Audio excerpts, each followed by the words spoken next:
This is CUNY TV, the City University of New York.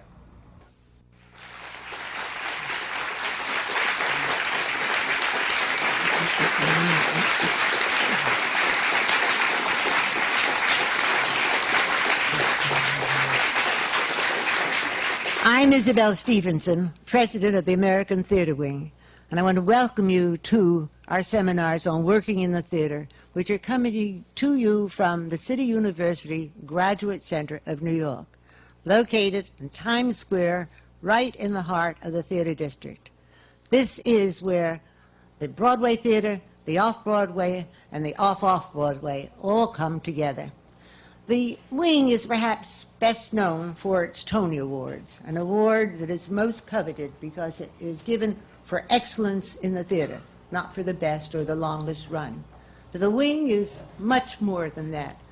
And for example, these seminars, which are coming to you, are an outgrowth of the Wing School, a school where people like Howard Prince and Rodgers and Hammerstein and Robert Anderson and legions of playwrights and directors and performers taught and learned from each other and shared their knowledge and their craft.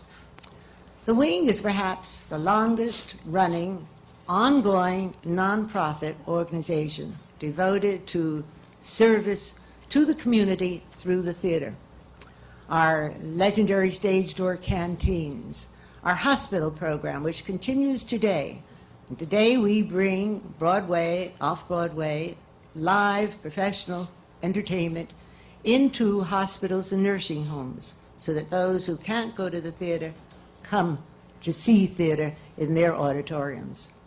And then perhaps our most important program, or one of our most important programs, is our Saturday Theater for Children program. And this is a program that goes into the public schools at the elementary school age on Saturday mornings. It's professional, it's Broadway and off-Broadway again, and it's the best of the theater that we can bring in. And the children line up and buy a ticket to go to the theater. This is very important. They consider this part of learning how to go to the theater. The teachers contribute their time during the week and they talk theater. They use the language of theater. And the children make that commitment for Saturday morning to buy a ticket.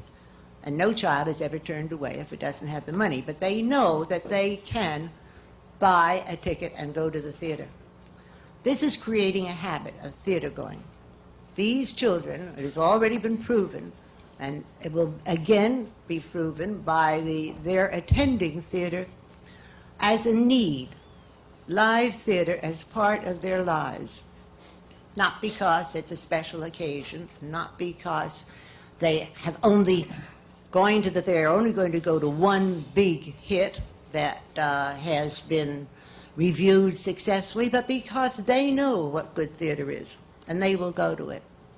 And so I will now like to tell you a little bit about the seminars.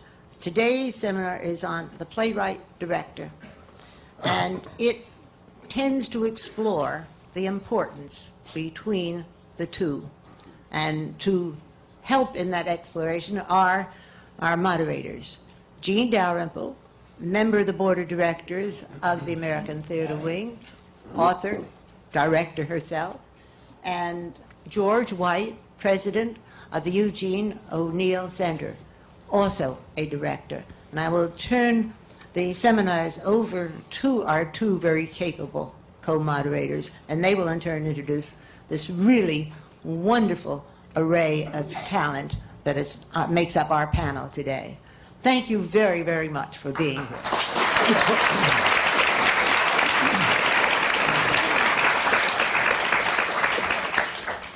Well, we really have a very, very distinguished panel of playwrights and directors today, and I'm going to introduce some of them to you right away, beginning with the young lady on my far left who specializes in new scripts.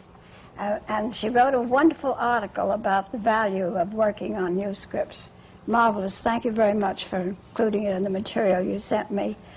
She's worked on new scripts in development stages at the New Dramatists. the O'Neill Playwrights Conference, the Minneapolis Playwrights Center, and the Repertory Theater of St. Louis. And right now she has a play that she directed playing just slightly off Broadway at the Lamps Theater, Miss Susan Gregg.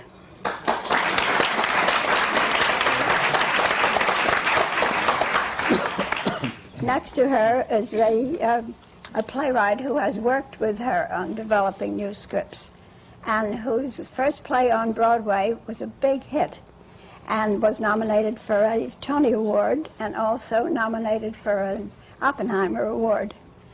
I don't know if you knew that. No, I didn't. Congratulations. Thank you. I was the one who nominated it.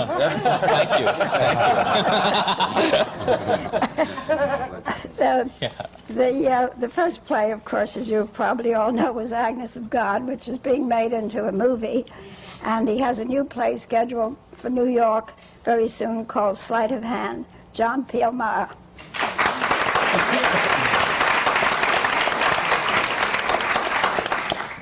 The next playwright is the author of many short stories and a novella also. And he's had his plays done off-Broadway and also down in the Annenberg Center in Philadelphia. A very nice place to start new playwrights, by the way. And he wrote the Tony-nominated play First Breeze of Summer, produced by the Negro Ensemble Company, and his name is Leslie Lee.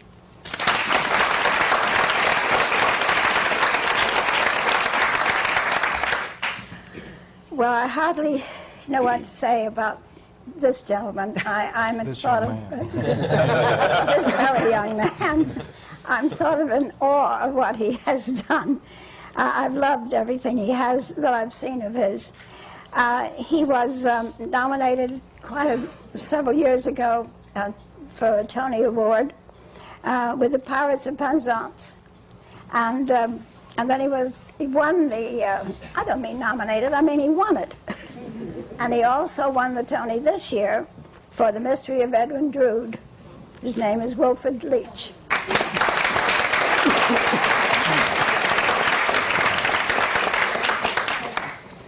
On my far stage right, if I may, next to Isabelle Stevenson, is Arvin Brown, who is the artistic director of the Wharf Theatre for the past 18 years. And he has staged productions throughout the United States and London, and has directed both for film and TV. He's last represented on Broadway with Joe Egg, which won a Tony Award for the best reproduction of that year. And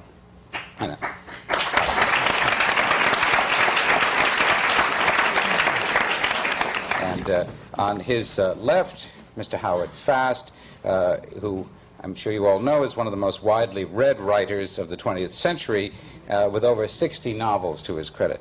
That's incredible. The upcoming Citizen Tom Paine is his first Broadway production, although he's written plays for off-Broadway and regional theater and television. So he is brand new to Broadway, and welcome, sir, to the panel.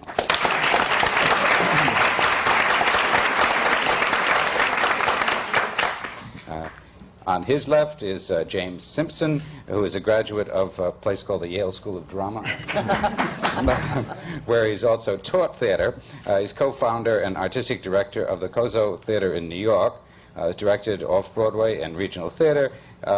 And Citizen Tom Paine marks his Broadway debut. Simpson.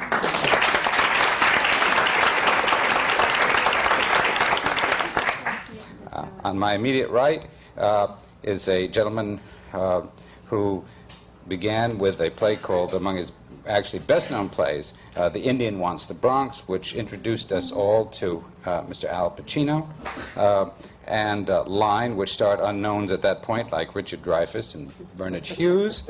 And he's currently represented at Theater 890 in Today I Am a Fountain Pen, Mr. Israel Horovitz.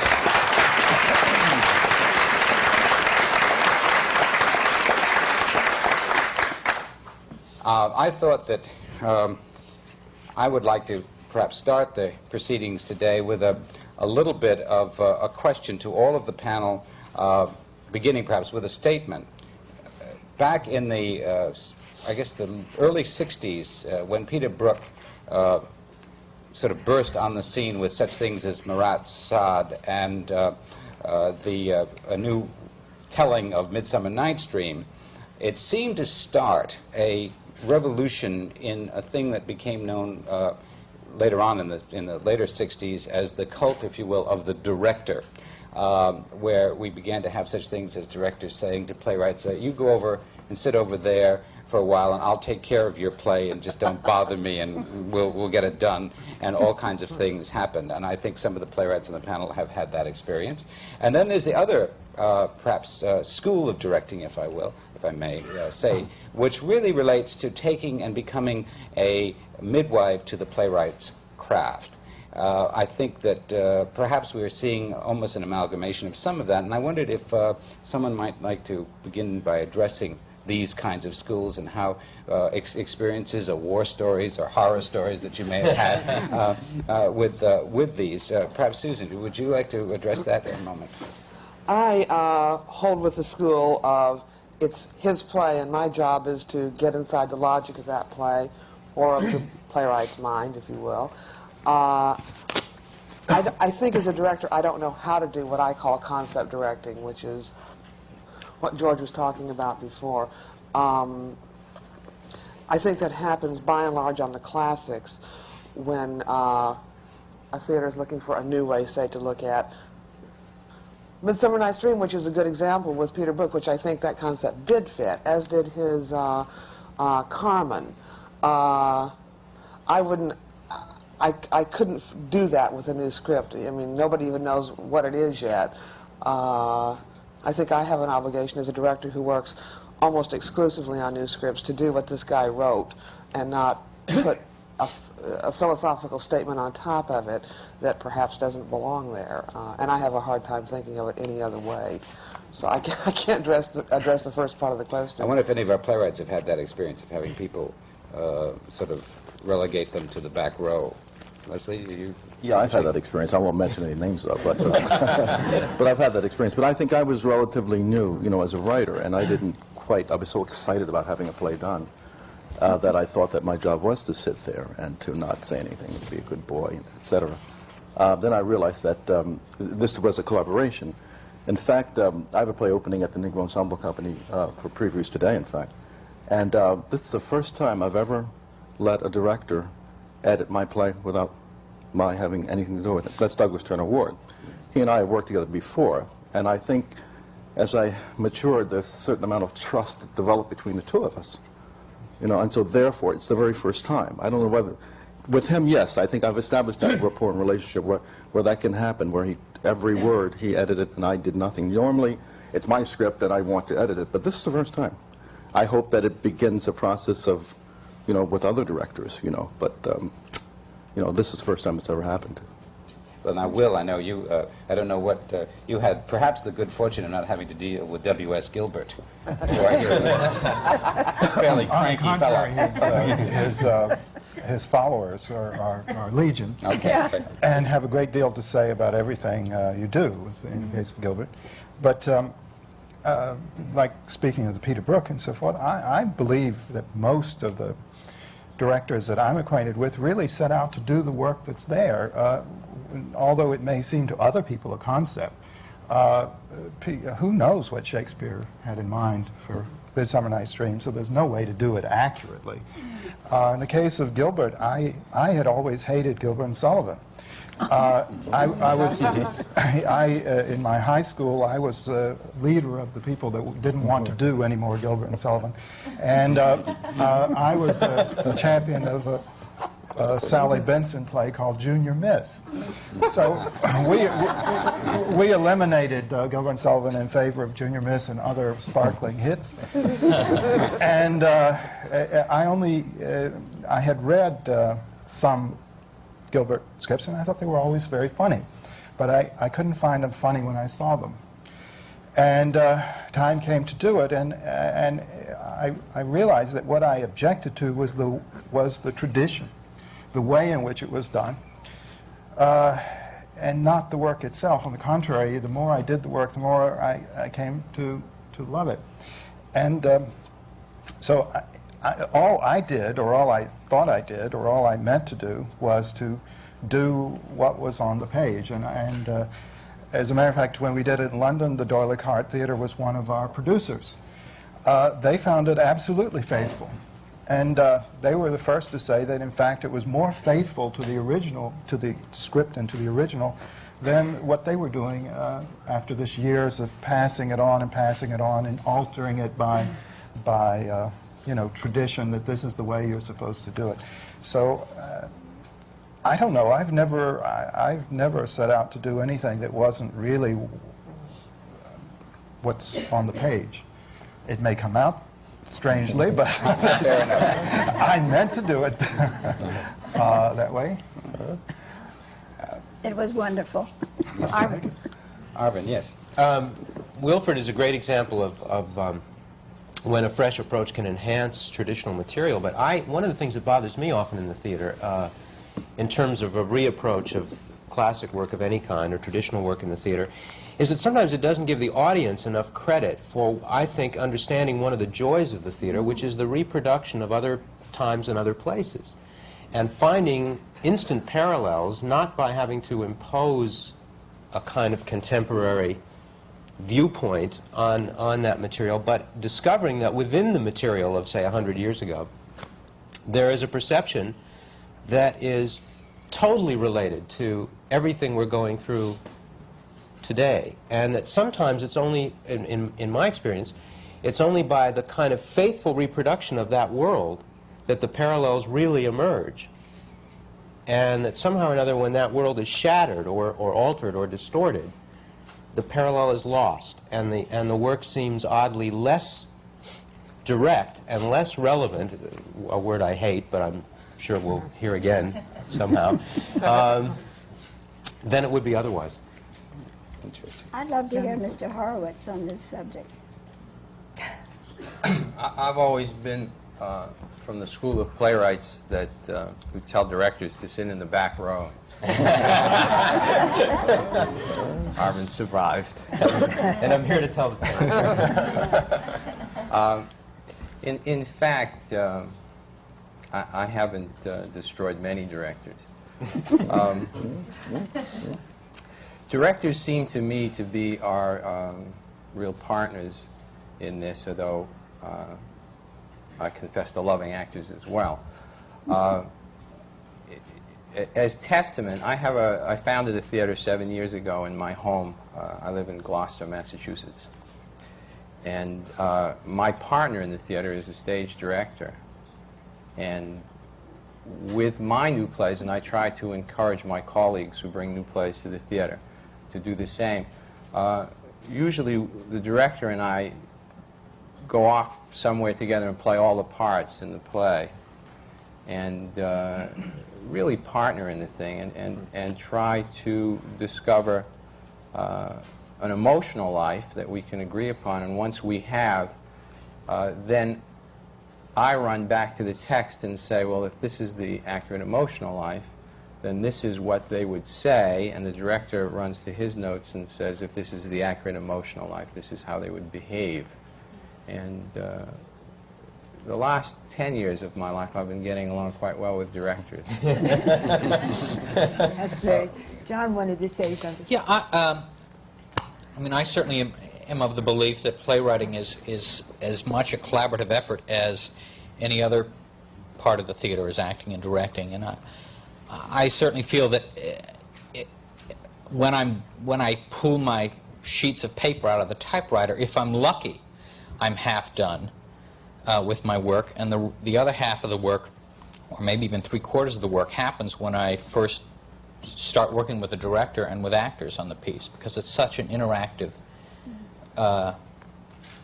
it's a collaboration. There's one little aside that a lot of people may not know, is that John also is a consummate actor, very, very fine actor, so that that sort of comes naturally to you, John, too, I must say. I, however, had a question to pose. I mean, I think all of us are going to deplore directors who take their concept and impose it on a new work, and the work is totally lost in the process, and the resulting production is a horrific slaughter. But what happens if just for sake of argument, if a director imposes a concept on a new play, and in spite of the protests of the writer, this concept actually works and takes hold and makes a theatrical statement that even may be something different from what the writer intended. Is this justified or valid? Maybe you have the difference there between the idea of the cult director, the idea of it, which I think a lot of directors who aren't as talented or skilled as Peter Brook took that mantle and then I think abused it. And, you know, Peter Brook's an awfully talented guy, and I think whenever a great director like that comes onto the scene, there's a lot of talk about the cult director again. I think it's part of the director's job to, you know, it's a collaborative thing, and like we've been saying, but I think it's part of the director's work to discover the theatrical world that the play can breathe and grow and work in. Sometimes that might be different than the stage directions the playwright put in the script. I know I, as an actor, have occasionally, well, I don't act anymore, but when I used to, I occasionally would get in a situation where where the director and the playwright were at odds, and I really felt the director knew what he was talking about, and the playwright didn't. And, so what do you do in a situation like that? I think I don't know, it's not my place to make an editorial. That was a very difficult statement for you to get out. I recognize that. But You get to go to all the director parties. But the director that is bringing out something that you didn't intend, the playwright didn't intend, isn't the intent of your play, though, is to have that presented in a way that is more understandable or with another aspect to it, so that if the director is right in saying, oh, sure, I'm going to do it this way, then I don't think there's any question, is there? From the point of the playwright, you know, the directors should burn in hell for attempting something like that. And if it works, all the more.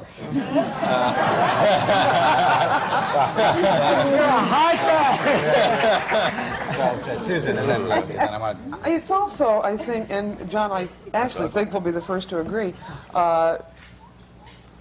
frequently I get scripts where the playwright really doesn't know what perhaps the play is about. They can tell you very frequently, almost always, on how the mechanics of it work, you know, what the spine is, what themes are, and things like that. But frequently I find on early drafts that they really don't know what you could call the moral or the message of the play is. And I think that that's something that will give rise to an interpretation. I don't think you guys... If I had to sit down and write a play, I would start out with, okay, Susan, what do you want to tell the world? And what is your philosophy? Well, that would be a wretched play. It would just be awful. It's a backwards way to do it. But as a director, that's what I have to unearth as I'm doing my work, and can bring that back to you. I mean, we have one that we've been working on, a film script that John's been working on. I've been giving him trouble on. We call it working. Where I know for sure what that play is about, bottom line. He can tell me how all the mechanics of it work, but ultimately, I'm sure I'm right. He's not yet, but he will be. And I think that there's a value in there in exploring what that transaction is about, which may give rise to either an interpretation that you as a playwright didn't have in your head when you started it, that may work. And I think that's what it comes from, when it does work. When it doesn't, you're out of luck. Leslie, okay, well, Leslie and then Arvin. I think I'm going to tell an ex-wife story. This is not one of those, you know, it's but when I was married, my wife would, I would say, what do you think of this? You know, I'd have her read something. I said, what do you think of it? And she would go on for about 20 minutes or 30 minutes or 35, you know, if not more. And I would say, wait a minute, that's the story you want to write, but that's not the story I want to write. And I think that has to be fairly clear as to, you know, in a relationship with the director, as to what the author wants. And I don't have to be right. I mean, really, I don't have to be, I don't necessarily try to be right. I don't try to answer questions. I'm just asking questions as a writer. So consequently, you know, if it runs contrary to the director's opinion, if I think I know the play and I feel very strongly about it, I think it's the director's job to enhance that Even though, if he doesn't want to, if he disagrees, then he probably should do another play. Oh, that's when you start asking those questions. Right. Exactly. That's what I feel. Howard Best, yeah. A lot depends on the director.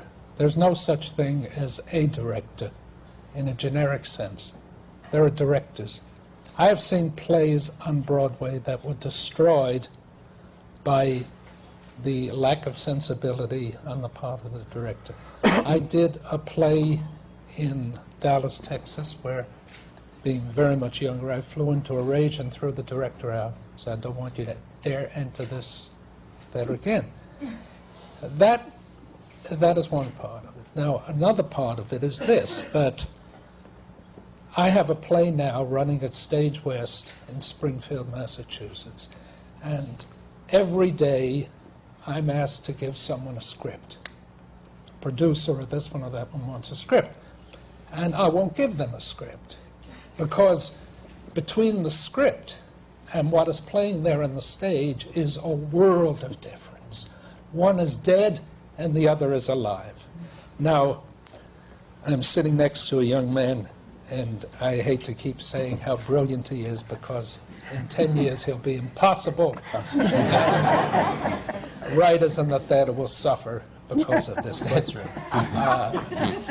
I did a play about Tom Paine, which was sort of loosely based on a book that I wrote 45 years ago. And this play begins in England, and it goes to America, and it goes through the American Revolution, and then it goes back to England, and then it goes to France, and it goes through the French Revolution, and it ends up back in America. Now, from this description, you would say this is impossible. And it was fairly impossible, but Jim here did a thing that was just incredible to me.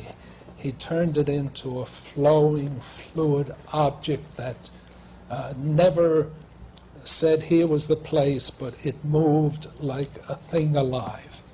And I was as astounded as anyone who came into that theater and saw the play. Well, he could not have done this if I had not given him the play. But on the other hand, he saw things which had to be changed that there was no way in the world for me to see. So in that sense, it becomes an absolutely collaborative effort. And when people say to me in protest, well, 100 years ago there were no directors, I don't know, am I right? That's right. Right. Yeah. Well, I can only say that the theater suffered. Now, nobody is going to judge Shakespeare by the worst production of Hamlet. Nobody is going to judge Eugene O'Neill by a deplorable production of Anna Christie. But when anyone here on this stage writes a play which could be a brilliant play, and it's slaughtered by a director who is insensitive and witless, as many of them are, more on the coast, I think, than here, then the play is put to death. You can't put Shakespeare to death, and you can't put the plays of Shaw to death, but a new play can be put to death very easily. I saw this years ago. I saw a fascinating play called The Smoke-Filled Room. It's probably so many years ago that nobody on the platform remembers it. Perhaps you do. It was directed by George Roy Hill. He slaughtered the play. He destroyed it so thoroughly that it vanished 2 nights later, never picked up again. So it's a complex subject, but I am old hand at writing. I've been at this for better than half a century, and I've been writing plays to satisfy myself at various regional theaters for the past 50 years. And heaven help me if I ever have to do one without a director. I simply cannot see how it can be done.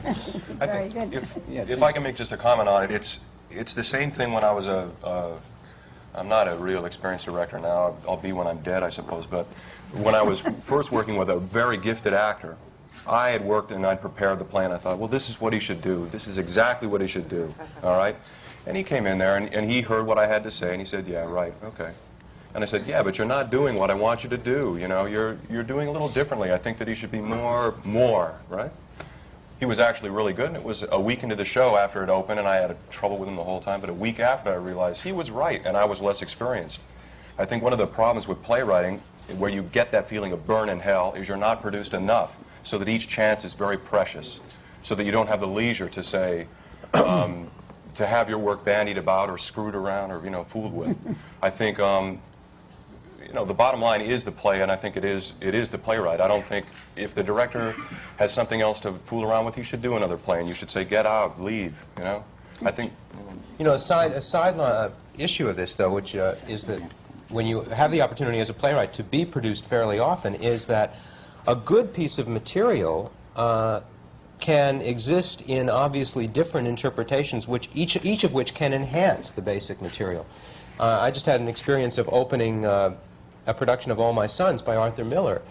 And in conversations with Arthur about the play, one of the things that he noticed was that in this particular production that I've just done, that the women emerged very strongly, and that there was a tremendous central conflict between the mother and the prospective daughter-in-law coming into the family. In the original production, which Kazan did, brilliantly, I'm sure, because he's one of the greatest directors that we've ever had, nevertheless, his focus and interest was entirely related to the men in the play, so that the play emerged as a tremendous father-son conflict. That kind of difference is amazing with the same piece of material, and it's wonderful when a playwright is able to see different productions of the same work which can have equal and different validities. And by extension, I get very impatient with the critical attitude in this country, which often has to go into a situation of equating one with the other at all times. So, so that there's not the idea that the theater is a continuum, you know, and that everyone should have a shot at an interpretation.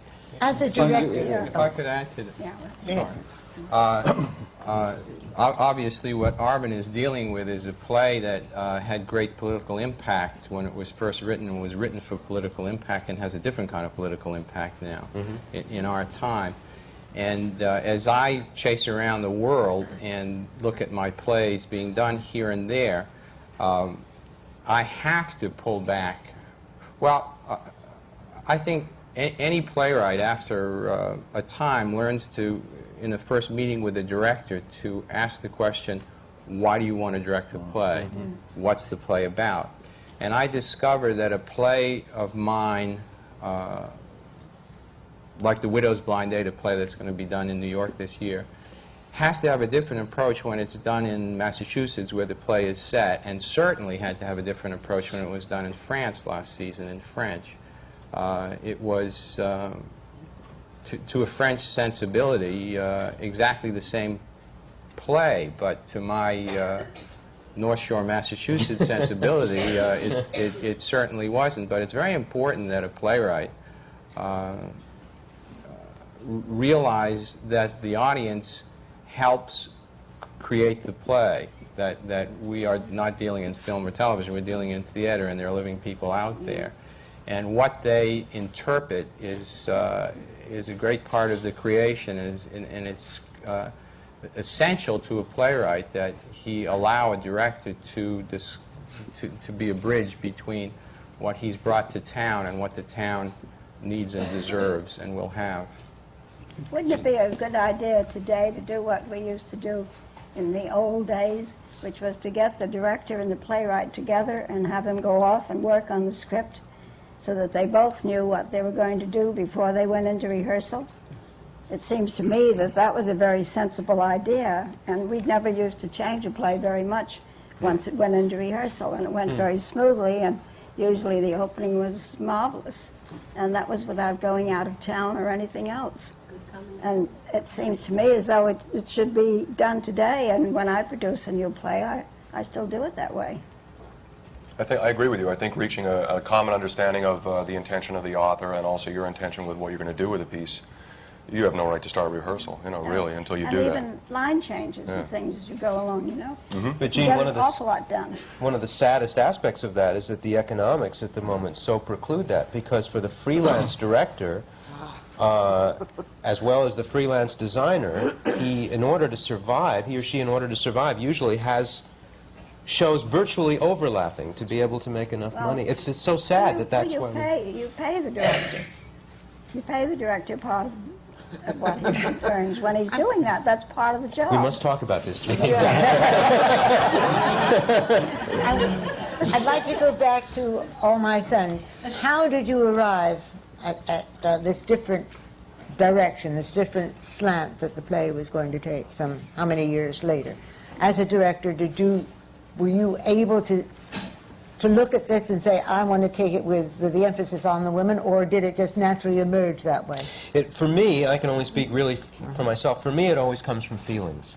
I mean, it's what I feel about a play, and I don't usually abstract it until later when I look at a finished production and realize that's what I've done.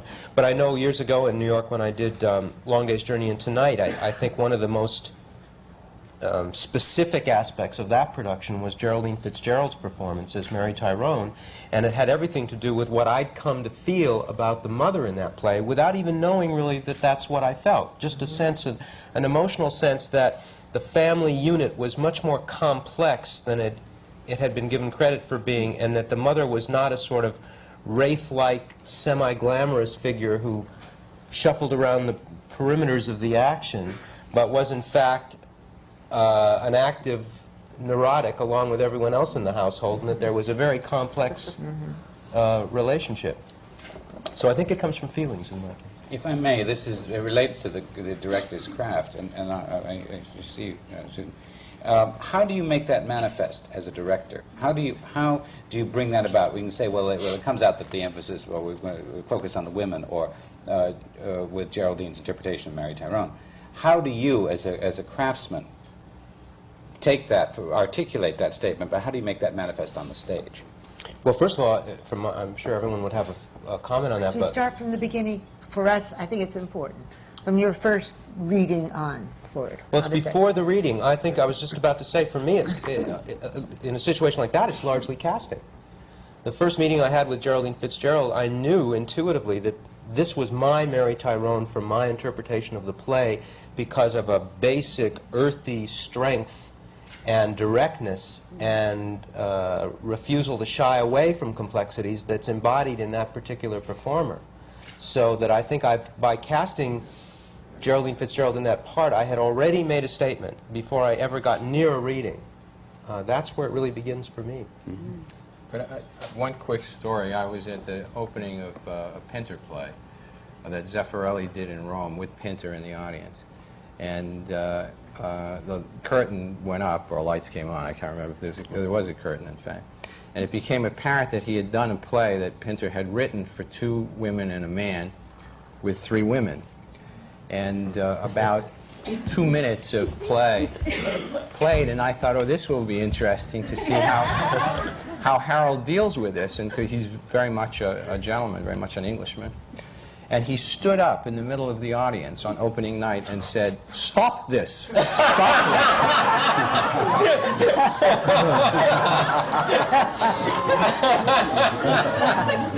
Courage. Oh, for that Did they stop it? Absolutely. The curtain came down. Good for him. Susan, Yeah, I think, at least for me, it comes from, and I'm interested to hear that I'm not the only one that does it like that, but it comes from everybody on a production team, starting with the playwright when we, usually sit down at my kitchen table, if I had a kitchen, and talk about what this play is about. Then if you move on, it should be producers included in this, but usually it isn't. The next person that comes through my life is generally a scene designer. And I'm certainly not against ripping those people off. They have wonderful minds, good ones. And I'll spend a couple of weeks, if I have the luxury, and you're absolutely right that you usually have to do 2 or 3 shows at the same time in order to make a living in this business. But to talk with the designer if you get a good one. And as you develop a concept, the play starts to emerge out of that. And then I do exactly the same thing, which is go right to actors. I call it the click in auditions. When you sit there, you can sit there for days, and they'll come in and read these monologues or read these scenes, and you think this is never going to happen, you know, it can't be cast, and I have no more words to tell what I need here. But then that person comes through and it goes click, and it's the Geraldine Fitzgerald story. You're on.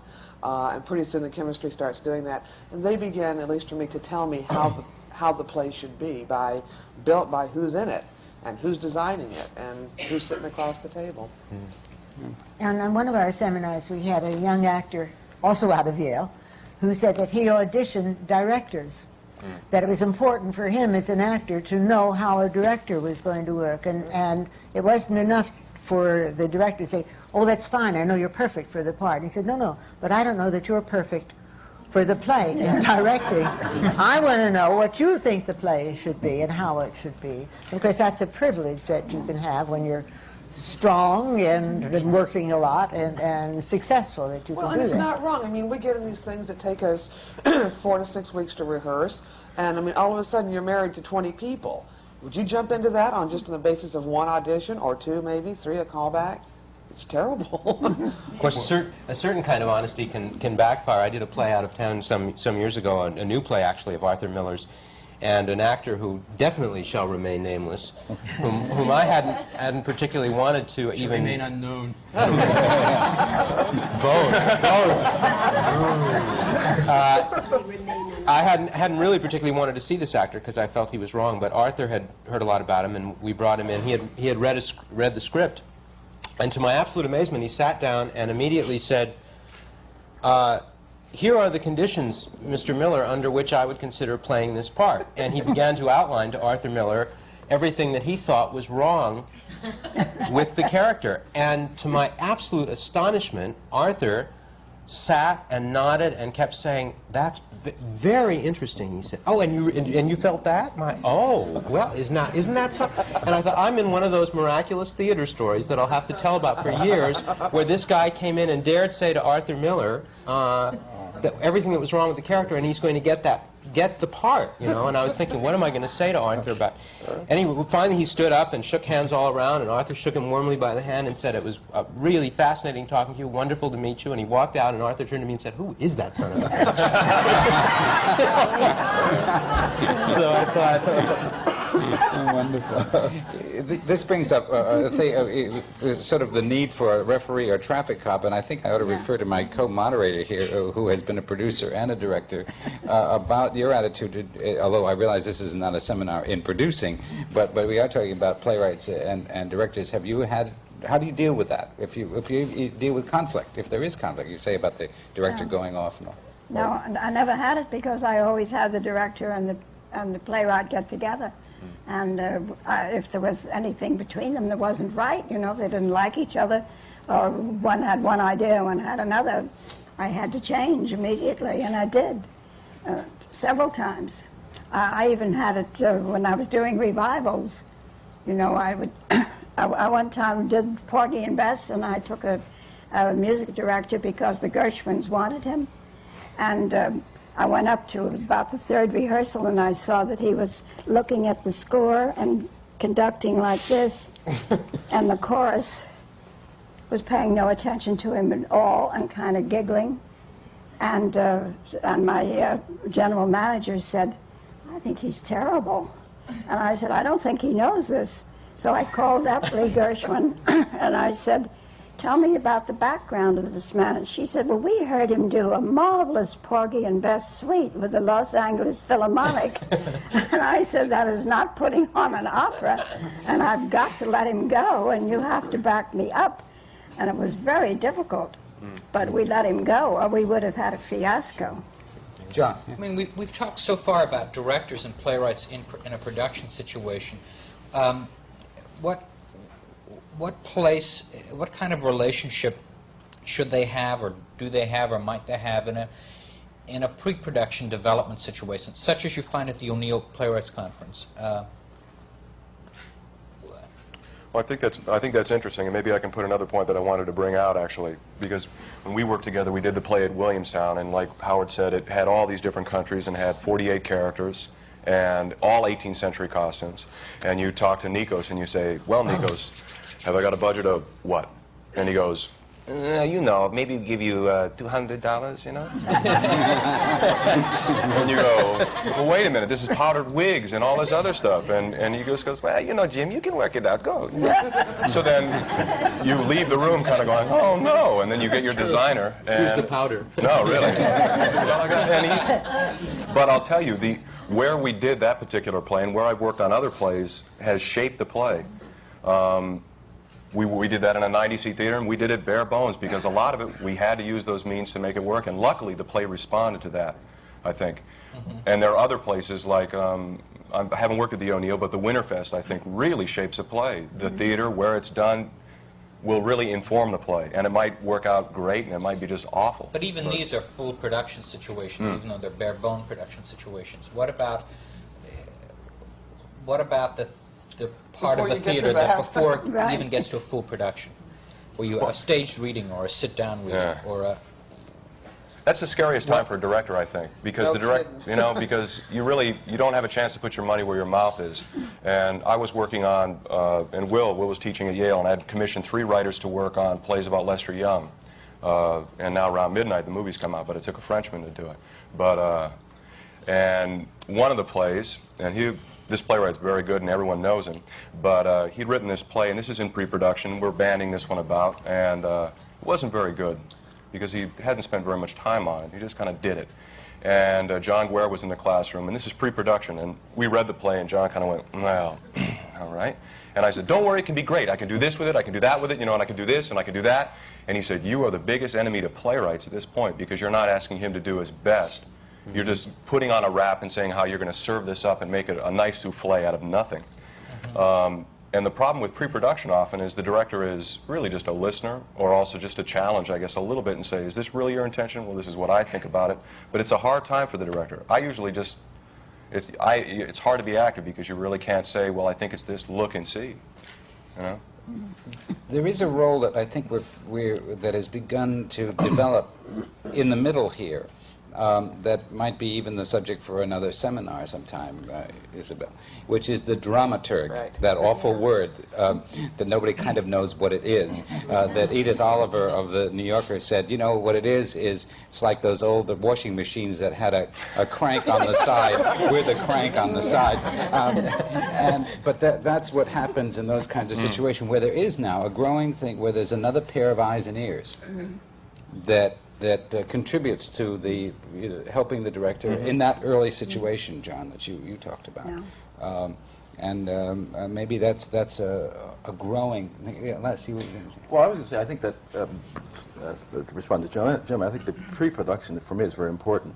One of the things, I just got an idea a moment or two ago about, one of the things that directors have helped me, once the Douglas Turner Award at the Negro Ensemble Company, has helped me to not cover up a lie. You know, sometimes, you know, there's a tendency, or at least I have a tendency as a writer, I had a tendency as a writer, not to tell the truth, but to want to be liked by the audience. And I had that tendency. I don't know whether there are other writers here. And there are times when you can't worry about that. And the writing reflects that, you know, backing away from an issue or covering a lie. And there have been other plays written, that are very famous plays written, where the lie is still being covered, I think. And I think that my relationship with the director or directors has been to bring me out till I tell the truth, whether it's painful or not, or whether I will need a bodyguard after the show or not. You know, and that helps, you know, and I think that's one of the pre-production things that I need. I need someone to tell me, you're not doing it, you're not telling the truth, you must go for it, you go for the gold and suffer the consequences. Have you had any experiences? Well, yes, You'd like to I talk do about? a lot of both old plays and new ones. But with new plays, normally you have a long period of readings, and then we give a reading and then work on it some more, and give a reading and work on it some more. But once I'm in rehearsal, I have to get it on. Yeah. And at that point, I have to make things work that maybe we didn't solve, or have, you know, you do what you do. But for me, the most important period is the reading period. as far as developing the material. And I find it extremely useful because I don't, I like Arvin thing when he says it was an emotional response. Mine is entirely emotional, and I don't like to intellectualize, I guess because I come from too much schooling. And, so for me, the reading is, we try to get people who don't necessarily have anything to do with the theater, and we give it a reading, and there's nothing to hide it. You know, I don't believe in staging readings or any of those things. And it's either interesting or it's not interesting. I find I either care or I don't care. And I find the people who hear it are either engaged or they're not engaged. And there's none of those little tricks that you learn all your life do you use in a reading. As a matter of fact, you very carefully avoid all the things you know how to do and let the work appear. And I find all playwrights that I've dealt with respond to that. I mean, there's nothing like having to sit there and just have nothing to hide behind, and to say, well, yeah, you know, I've never had any of these collaboration problems, essentially because I find that if the writer says, well, this is what it is and this is what it will be, I can just nod and say, oh, yes, well, let's try that, and we give a little reading, and if it works, or normally, you know, they're the first to want to alter it if it isn't what they imagined it was going to work in the way they imagined. So I always believe in going with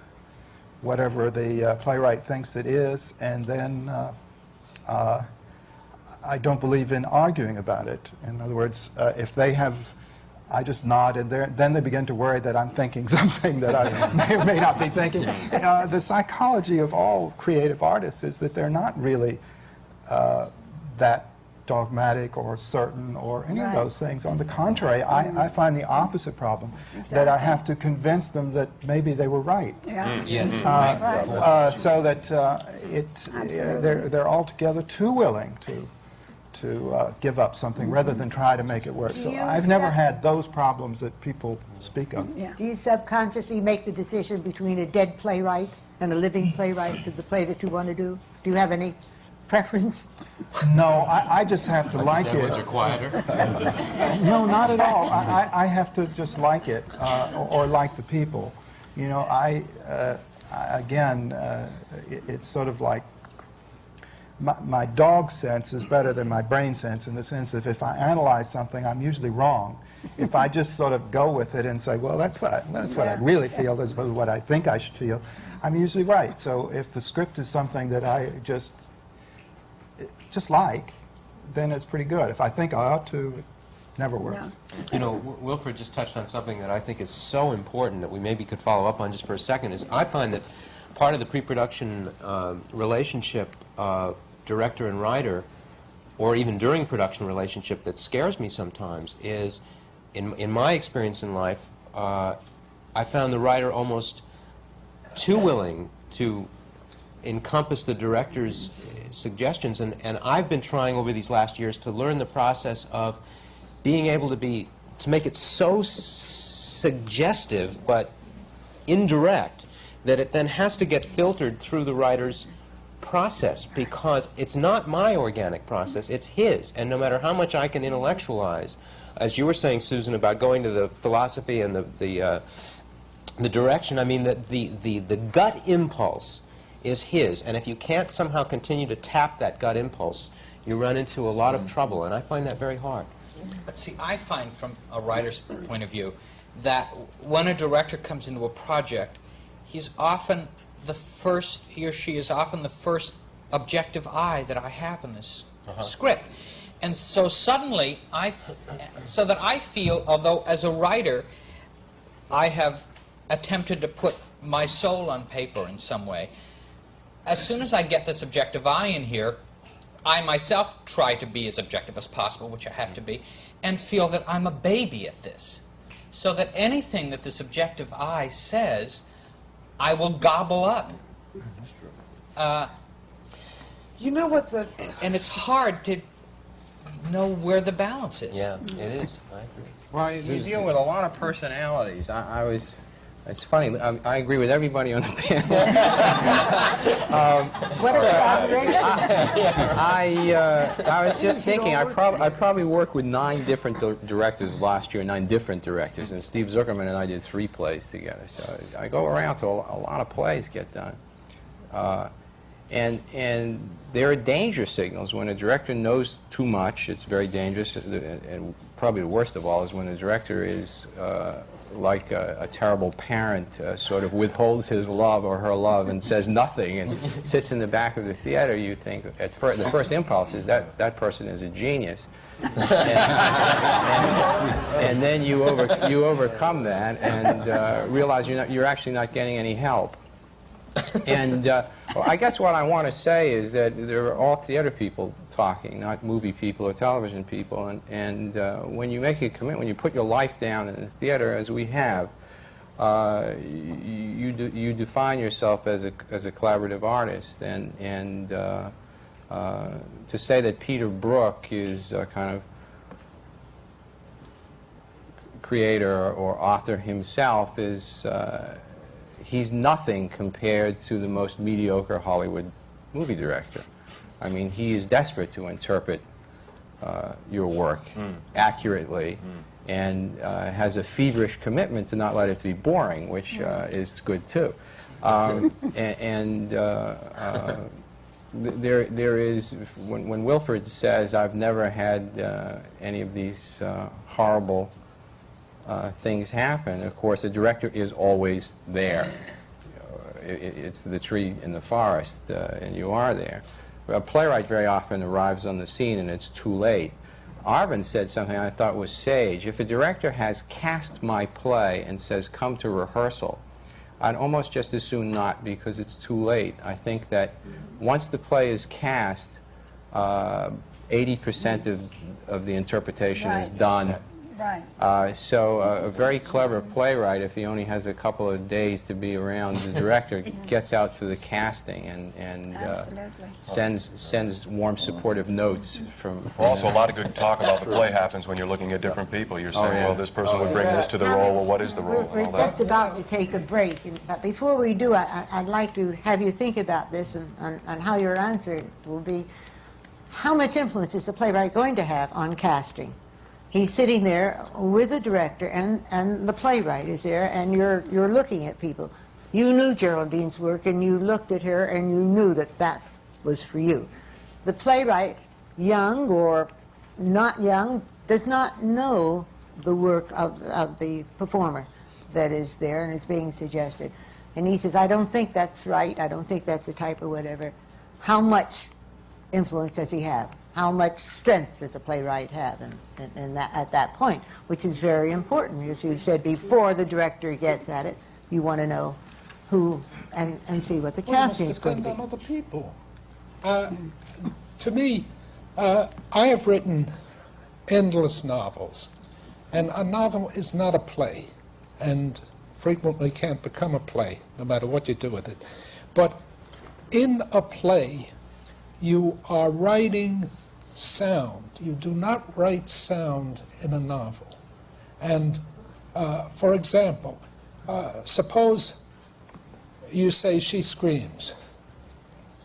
There are 100 different kinds of screams. Until I hear that scream on the stage, I am not sure what is happening there. I cannot see how you can create a play on paper. And while we should make no comparisons with Mr. Shakespeare, I am sure that half of what he wrote was created by him out of the staging. Can you excuse me, can you save the rest of this for when we come back? I've just been told we are now going to take a break, and when we come back, we'll continue with this discussion, and there'll be questions from the audience, and I know that there'll be an enormous amount, so we'll need as much time as possible. Don't go away.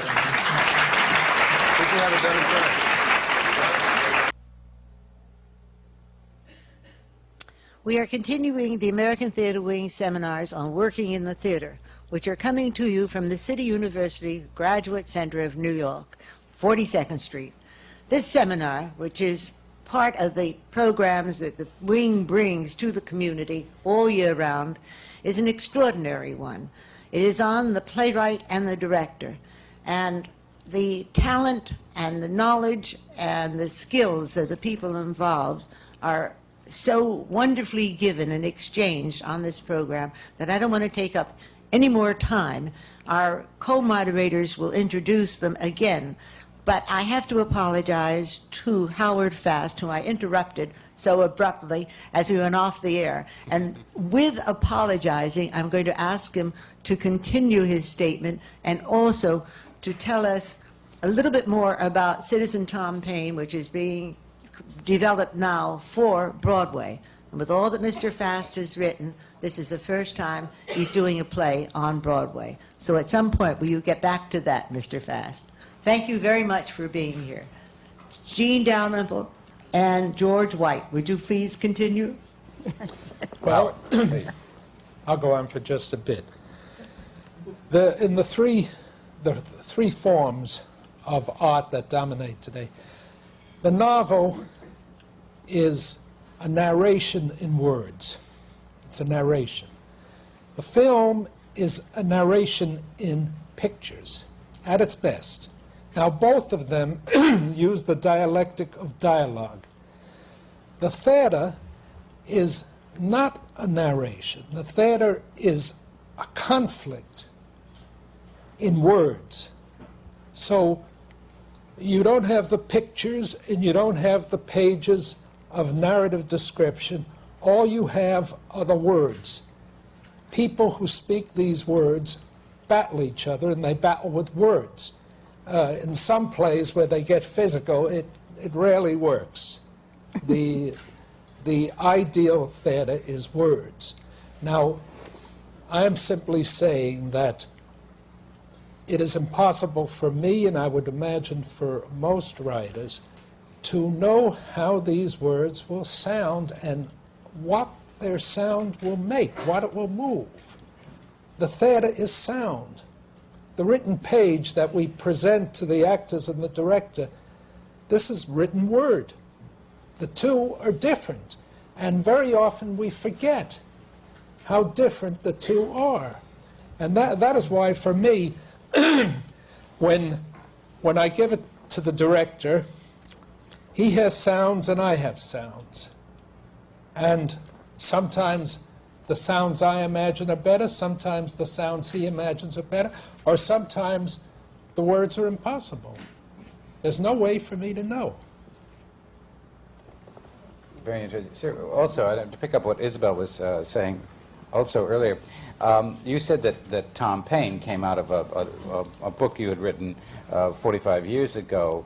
What made you want to take it from, let's say, have you been obsessed with Tom Paine for you? Or what?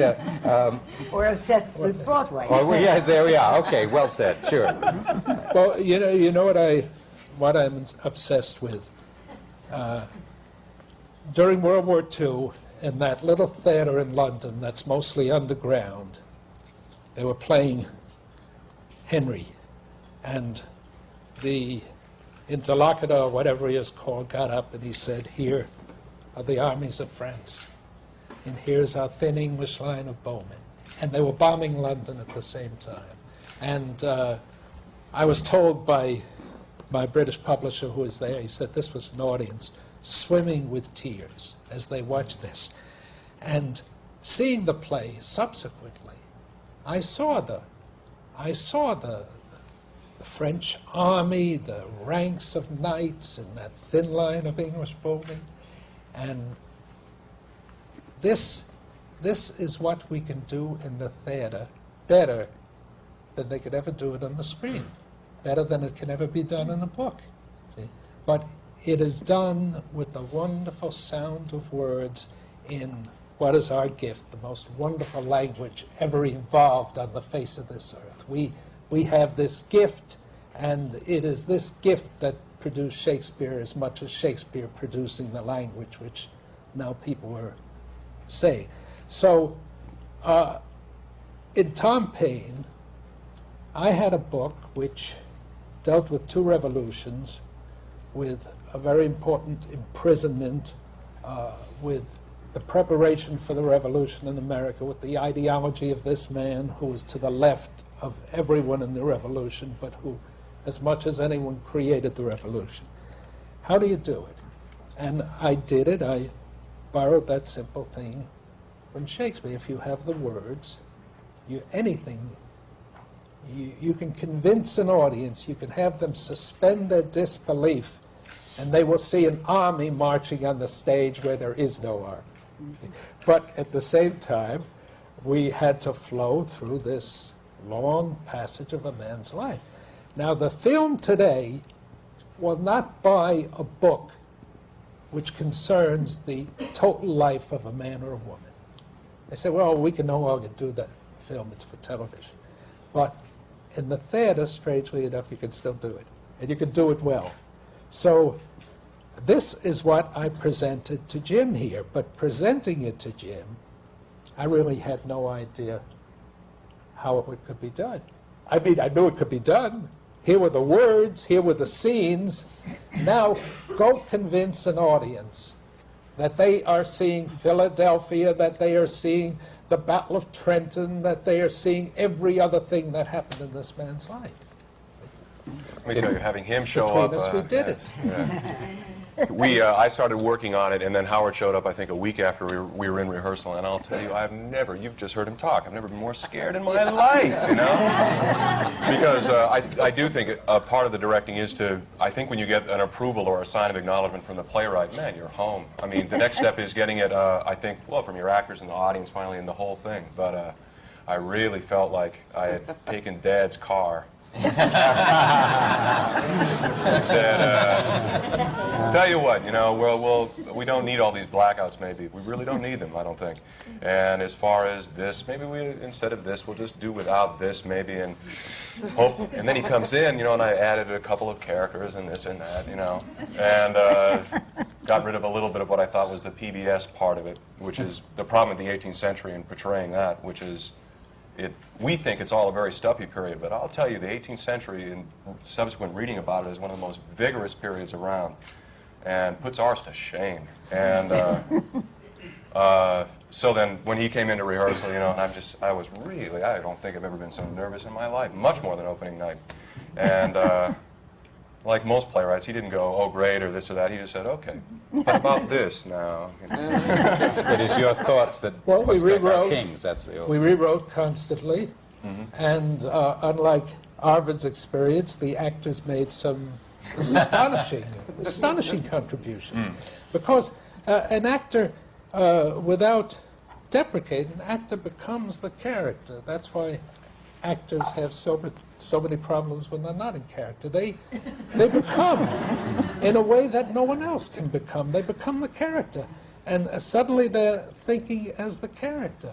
And am I doing this or am I doing that? And they do say things, not too often, but they do say things that are marvelously valuable. There is a famous story about the actor and the director, which again this is not, but it does put the director a little bit, you know, in a place. Tony Richardson once said that his first time round doing Importance of Being Earnest with Dame Edith Evans, he walked into the rehearsal to find the actors all there, and Edith Evans on her feet, walking all over the stage, reading the script and saying, now I move over there, now you move over here, I'll sit down over here, going through the entire play. He watched in astonishment for about 10 minutes and then said, excuse me, Dame Edith. She said, yes, young man. And he said, I want to introduce myself. I'm Tony Richardson, your director. She said, oh, how sweet. Will you go sit over there? We'll be with you. I'd like to... Mr. Horovitz mentioned before that we were all theater people. Everyone is writing and directing and involved and interested in the theater. Could somebody pick that up and say, despite everybody's complaint about, oh my, the theater, and you can't exist economically, or you have to go off other places for it, you have to teach, as they discussed in the Playwrights Conference a couple of weeks ago. Why are you all still with the theater? Oh, that's... Do you want to start? I'll start with that. For me, it's easy. The theater is active, and we live in a passive culture, I think, and there are very few active places left. It's active for the audience.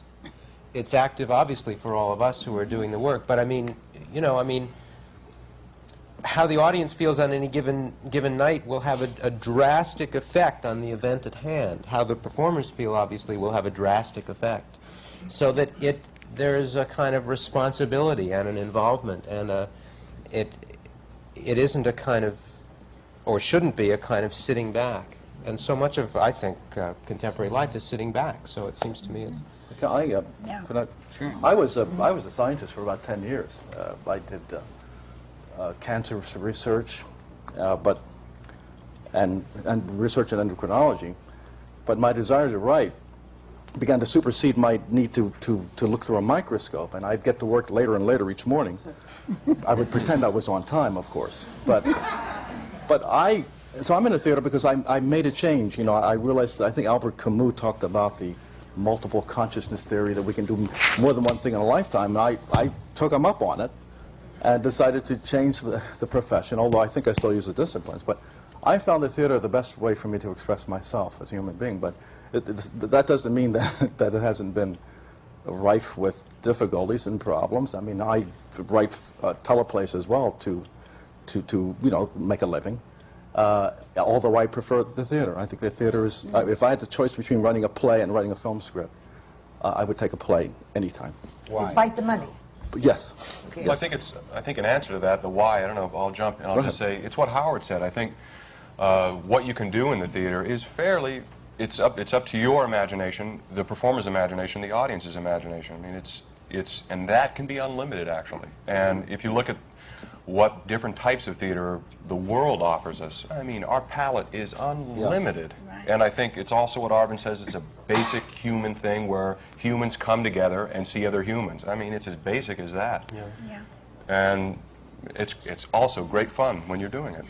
I mean, actually. I think it's also the logic problems involved in how a play works and how you get a play from the page to the stage and to the audience are just endlessly interesting.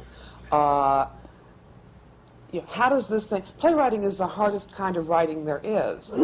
At least that's what playwrights tell me, and I expect they're right. Other writers tell me that, too. That just the logic problem involved in adhering to the unities and not perhaps having, if the idea you have in your mind takes 500 people to execute as characters, how do you shrink that down to 5 people? Because it likely won't get produced if that doesn't happen. And one set, or maybe 2 if you're lucky. I mean, how you fit all that together, just the geometry of it, for my money, is just, it's unbelievably interesting. And it always changes. Every play is different. You know, what is this guy saying? And how do you get it to work on stage? And how do you get it for this transaction to happen between the audience and the actor? It's just infinite. It's a fascinating life, no matter what part you're playing in it. Whether you're a scenic designer, a costume designer, a director, a playwright, an actor, it's marvelously fascinating. What about the economics of it? Well, before we get off All of this, right. I'm sitting here listening to it, thinking that I wrote a novel when I was 13 and it was rejected. It was praised for having a wonderful childlike quality, but it was rejected. And so I wrote a play and it got put on and I got a lot of approval, so I stuck with that. And it's lucky that I didn't get a lot of approval for driving a taxi, I suppose. And the theater was a place to get girls. But I think that we really try to justify what we do, and I don't think the theater will replace night baseball or cure cancer, but I think if we're responsible in what we do, we can approach people in a loving way and lead them to a higher quality of life and then pass it along to the next group. That's all I wanted to say. Very well said. Isabelle, you mentioned economics and the economic problems and the pressures that one feels. John, you have crossed the lines too, obviously with Agnes of God in film and theater. You want to address this a little bit and why you come back to the theater? I don't know. It sort of depends. Sometimes I wish I didn't have to come back to the theater, but I do. Talk to me tomorrow, and I wish I was doing something else. I mean, I'm in an odd situation because I am able to make a living with what I do as a writer. Certainly not really in the theater so much, but also for screen and TV. So that sometimes I wonder if I'm in an... I think there's a reversal trap that you can feel. Sometimes I feel that I'm in the theater because I can't do anything else and make any kind of living at it. Sometimes I think that if I could make a decent living carrying mail, I would really, really like to do that instead. I think that most of the time. Really. We're about to go to questions, and again, I interrupt people all the time. As I prepare for the questions, I'm going to ask George White, as director, to say one or two words, and also why you're going to China tomorrow. Was it something we said, George? Yes, yes. It's called Getting Out of Town. Well, thank you. I am directing an American. I guess it's the first American musical in China, and we'll be directing in April and May production of The Music Man in Beijing. So I'm going out tomorrow to cast it, which gives me a lot of pause, because I don't know. It'll be in Chinese with a Chinese company. You haven't lived until you've heard Shibubi in Chinese. Will you bring back 24 trombones? Yes, yes. Would you come up for the first question, please? Thank you. My name is Millage Mosley, and since we live in a multicultural society where the United States is made up of so many different kinds of people, kinds of ways they think and ideas, I'm addressing this to Israel Horovitz. But what are your ideas about non-traditional casting? And if you do believe in non-traditional casting, could you give us some examples of that, please?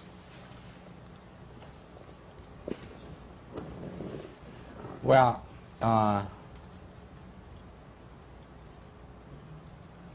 it's kind of a sore point, yeah. I in recent years,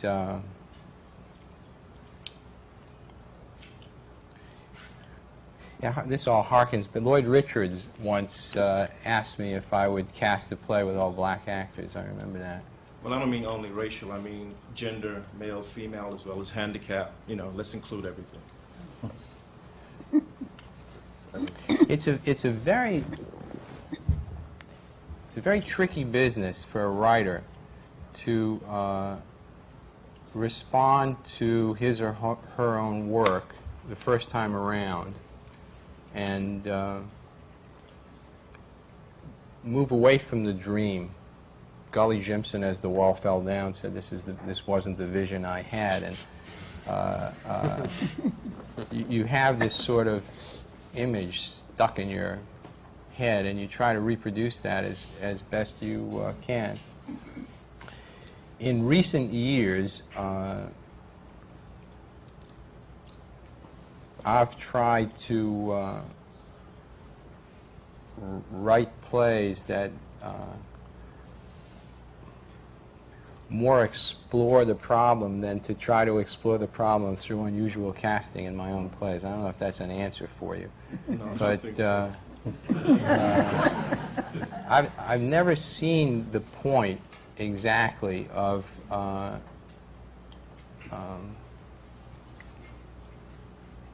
getting into a corner here. Sometimes in life you really don't know what you're talking about. I think that has to answer your question. Yeah, can I get comments from the other panel? Well, if we have time. Thank you very much. My name is Lou Rose, and I'm addressing this to any writers who care to answer this question. Marsha Norman wrote in the Times a letter of an article of complaint that actors trying to participate in the writing of plays to the extent they want more or less equal monetary reward and equal recognition with the writer. I would like to ask any writer who would care to answer whether he's had this problem and whether he considers it a growing problem in the theater. Nice. As I said, I really believe in that playwriting is a collaborative effort. I was present when Marcia originally delivered that speech to New Dramatist Luncheon, and it was even, I feel, even a more powerful speech than the final article in the Times, which had to be edited down somewhat. I could not agree with her more completely in what she said. I certainly am greatly indebted as a writer to whatever input actors and directors have in the process of creating a play or production. I also feel that as an active writer, I have an equal amount of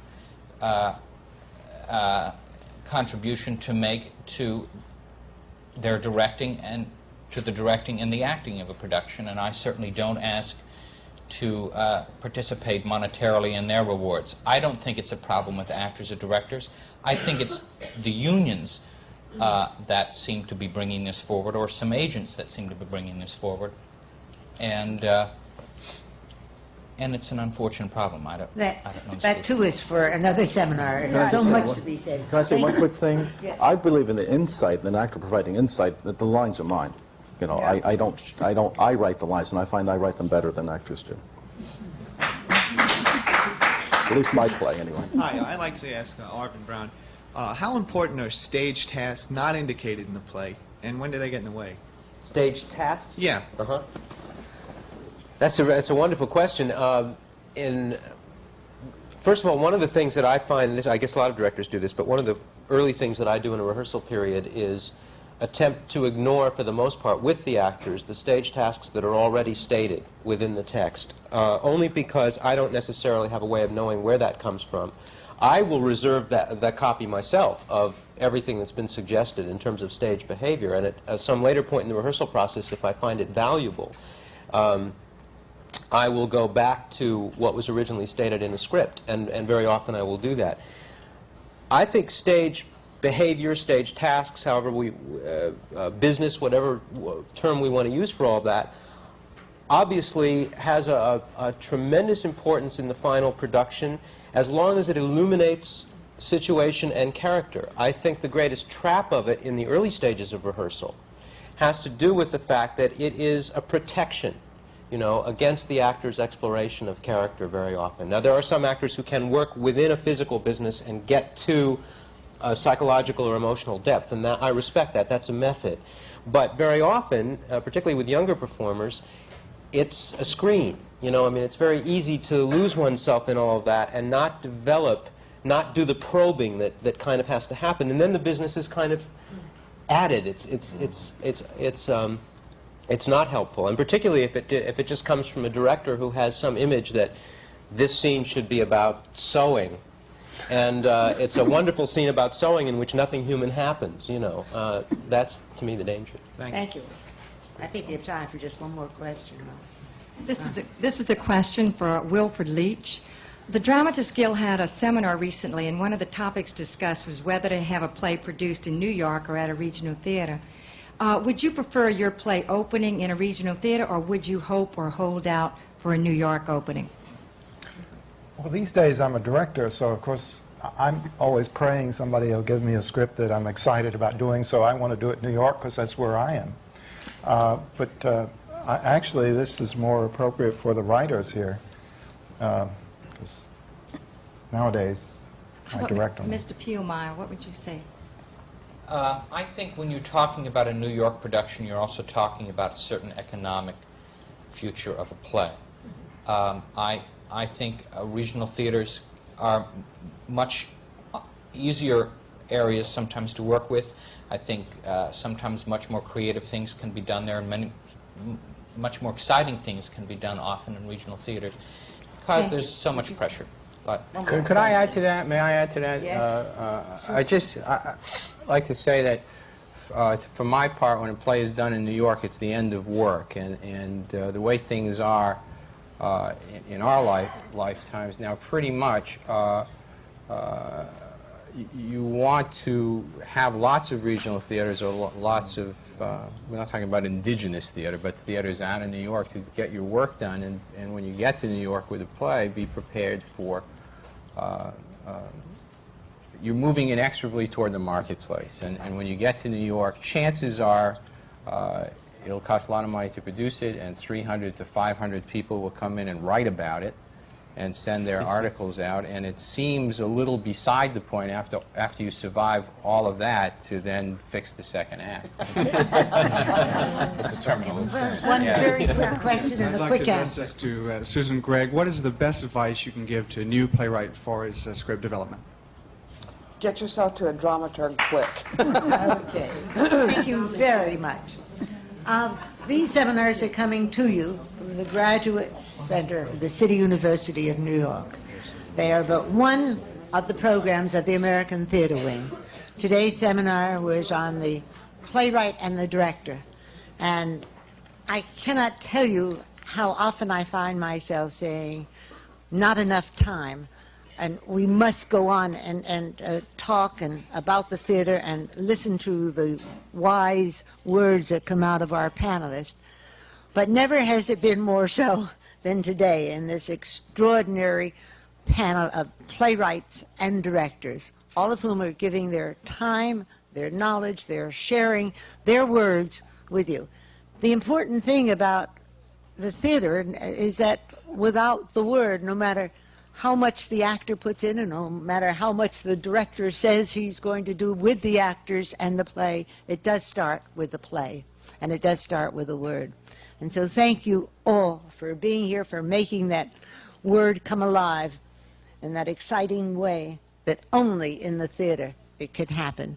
I'm Isabelle Stevenson. I'm president of the American Theater Wing, and I want to thank all of you for being here on this seminar, part of our series of working in the theater, and they will continue with the production and with the design awards. Thank you all for being here.